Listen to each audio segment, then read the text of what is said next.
في الفيديو ده هنتكلم عن كتاب المفروض تتعلم منه ازاي تكون غني.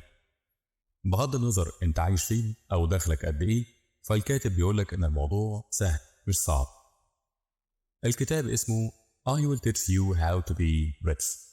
الكتاب ده صدر في 2009 وليه إصدار تاني صدر بعدها ب10 سنين في 2019، وكان الأكثر مبيعا في وقتها، وساعد ناس كتيرة في إنهم ياخدوا الخطوة الأولى وينجحوا مع الوقت في إدارة حياتهم المالية بشكل أفضل. الكاتب بيقولك الهدف مش إن أنت تبقى خبير مالي، ولكن إنك تقدر تعيش حياة ميسرة، وإن فلوسك لما يبقى عندك فلوس يعني تشتغل معاك وتساعدك.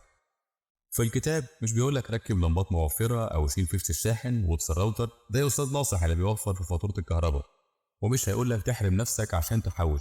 إيه الحكمة يعني إنك تحوش 30 سنة عشان بعد كده تعيش حياة غنية؟ الفكرة إنه هيخليك تعيش حياة غنية دلوقتي وحياة أكثر غنى في المستقبل. إزاي؟ ده اللي هنحاول نعرفه مع بعض. الكاتب عايزك بدل ما تسأل نفسك المفروض أكسب فلوس قد إيه، تسأل نفسك أنا عايز أعمل إيه؟ عايزك تعرف تستخدم الفلوس اللي معاك بالشكل الأمثل وتقدر تساعد نفسك في نفس الوقت، يعني تعيش غني بالفلوس اللي معاك دلوقتي. وهنا بيسألك سؤال تاني، تفتكر إيه اللي بتمثله الحالة الغنية بالنسبة لك ومن منظورك أنت؟ الكاتب بيقول إنه لما فكر إيه الحالة الغنية بالنسبة له، كانت إنه يقدر يشتري أبيتايزر أو مقبلات من مطعم معين وكان ثمنها في وقتها $10، ودي كانت رغبة عنده من ساعة لما كان طفل. طبعا مع الوقت أهدافه بقت أكبر. أنت بقى إيه اللي ممكن يخليك سعيد؟ إنك تسافر تعمل كامبينج، أو تقضي دي يوز مع مراتك في فندق كبير كل كام شهر، أو تشتري القهوة الغالية اللي أنت بتحبها، أو إنك تقضي وقت أكبر مع أولادك وعيلتك. الكاتب بيقول لك إيه رأيك إنه يخليك تعمل كل اللي نفسك فيه وكمان توفر فلوس؟ طب ده ينفع ولا ده أي كلام وخلاص؟ تعالوا نكمل معاه ونشوف هيعمل كده إزاي. فالكتاب طلب منك إنك تمشي على الخطوات اللي هيقولك عليها وتشوف النتيجة في الآخر. أول خطوة وهي الإنفاق الواعي. الفكرة هنا مش إنك تعمل ميزانية ولا إنك تقعد تتابع أسعار السلع وإيه بقى بكام النهاردة واشتريه ولا لأ، ولكن إنك تعمل خطة إنفاق واعي وتقدر تستثمر مبلغ ولو صغير كل شهر، وتقدر تصرف في نفس الوقت على اللي أنت عايزه من غير ما ترجع تندم وتحس بالذنب. يعني تختار وتحدد هتصرف قد إيه وعلى إيه. ناخد أستاذ محمد كمثال على تطبيق خطة إنفاق واعي في خطوات بسيطة زي ما الكتاب بيقول.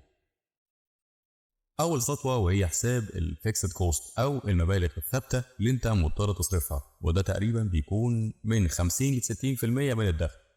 خلينا نقول الأستاذ محمد بياخد 20,000 جنيه صافي لبيته بعد خصم الضرايب والتأمينات، ونقول برضو إن عنده مصاريف شهرية ثابتة حوالي 60%، يعني 12,000 جنيه. والمصاريف في النفقات الثابتة بتكون التزامات زي الإيجار، المياه والكهرباء والغاز، فاتورة الموبايل والإنترنت، المواصلات وبنزين العربية، الأقساط والديون اللي عليك، متوسط استهلاك السوبر ماركت، وهكذا.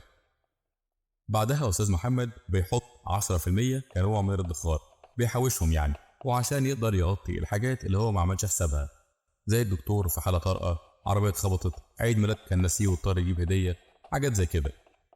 كده يا أستاذ محمد فاضل معاه 30% أو 6000 جنيه، ودول هنقسمهم 15% للرفاهية والرغبات، ودي الحتة اللي انت مستنيها، وهنا هتدلع نفسك، خروج، فسح، سفر، أكلات مش بتشتريها في الظروف العادية، حاجة إلكترونية كان نفسك فيها، يعني حاجات غير أساسية بتقدر تستغنى عنها في الظروف العادية أو كنت هترجع تندم لو عملتها.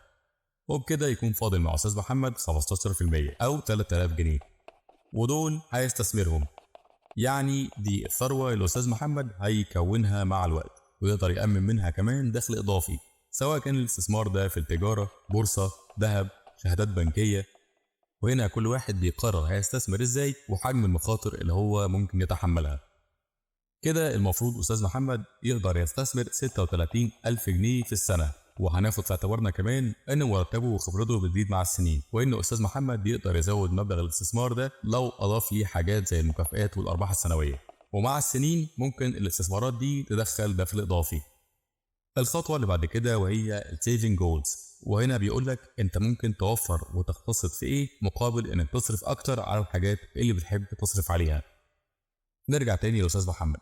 لما قعد يحسب هو ممكن يوفر قد ايه، لقى انه زي ناس تانية كتير بند الاكل من بره البيت من اكتر البنود الاستهلاكيه اللي بيصرف عليها شهريا، ولقى انه بيصرف اكتر من 3000 جنيه سواء على الدليفري او الفطار مع اصحابه في الشغل. فبيقرر انه يخفض المبلغ ده للنص بشكل متدرج خلال الست شهور الجايين، يعني ادى نفسه الوقت الكافي عشان يقدر يغير السلوك ده. وبيقرر انه يعيد توجيه الوفر ده على حاجه هو نفسه يشتريها او البيت محتاجها، او انه يسد ديونه في وقت اسرع، او انه يزود بيها حصه الاستثمار. وعلى فكره ده مش معناه انه يبقى بخيل، ولكن انه يبقى واعي اكتر، لان البخيل ده ممكن يحرجك قدام الناس وانتوا خارجين، لكن الواعي هيحرجك برضه ولكن قدام نفسك لما يلاقيك بتصرف على كلام فاضي. وبكده يكون استاذ محمد عمل خطه انفاق واعي، فياريت كده تتعلم تعمل زيه. الكتاب بيقول لك انك تحاول كمان تشتغل على الجانب الاخر من المعادله، يعني تحاول تكسب فلوس اكتر مش بس تتحكم في نفقاتك. وده ممكن يكون عن طريق انك تتفاوض على زياده مرتبك، وده مش سهل على فكره بس محتاج منك تخطيط كويس. يعني انت مش هينفع تدخل على مديرك كده وتقول له انا عايز زياده، ولكن القصد انك تحاول تظهر اهميتك وقيمتك عند صاحب الشغل. لما تطلب زياده عشان مصاريف المدرسه او ايجار شقتك غالي، ده مش فارق ولا هيفرق مع حد، لكن لما توريهم ازاي شغلك بيأثر ويساهم في نجاح الشركه، ساعتها تقدر تطلب زياده عادله نظير شغلك ده. دور على وظيفه براتب اعلى. لو انت شايف ان الشركه اللي انت فيها ما فيهاش فرصه انك تكبر وتنمو، دور على وظيفه في شركه تانية براتب اعلى وفرص اكبر، وهيكون عندك الفرصه ساعتها انك تتفاوض على راتب اكبر وانت بتدور، اكتر بكتير من فرصه التفاوض في شركتك الحاليه. ثالث حاجه وهي انك تدور على عمل اضافي او جانبي، اي حاجه ممكن تعملها جنب شغلك تجيب فلوس. وهنعمل فيديو تاني طويل قوي على الحكايه دي. عايزك تكون فاهم ان حياتك مش حرب انت عايشها عشان تأمن الدخل الثابت اللي انت بتاخده كل شهر. بالعكس، حاول تحارب عشان توفر وتكسب اكتر من مجرد مرتب. هتلاقي عندك مهارات كل اللي محتاجه بس ان انت تنظف التراب اللي عليها وتوظفها بشكل ممكن يحقق لك دخل اضافي. وفي ناس مستعده تدفع مقابل ليها. شاطر في الرياضيات، ادي دروس فيها، او تستغل المهاره اللي عندك وتنميها وتشتغل بيها كفريلانسر مثلا، وده موضوع كبير وهنعمل عنه فيديو قريب يعلمك ازاي تقدر تحقق دخل سلبي. واخيرا بقى العائد اللي هيجيلك من الاستثمار اللي انت كنت بتعمله لما طبقت خطه الانفاق الواعي، بس غالبا ده هيكون على مدى زمني طويل. المهم بس انك تبدا، وهتلاقي استثمارك ده عامل زي كرة التلج كده بيكبر ويكبر مع الوقت. القصد في النهايه انت مش هتبقى غني بكره، لكن تقدر تأمن مستقبل افضل وحياه سعيده ليك ولاسرتك لو انت قدرت حياتك بشكل واعي وذكي. وبس كده، ونتقابل قريب ان شاء الله.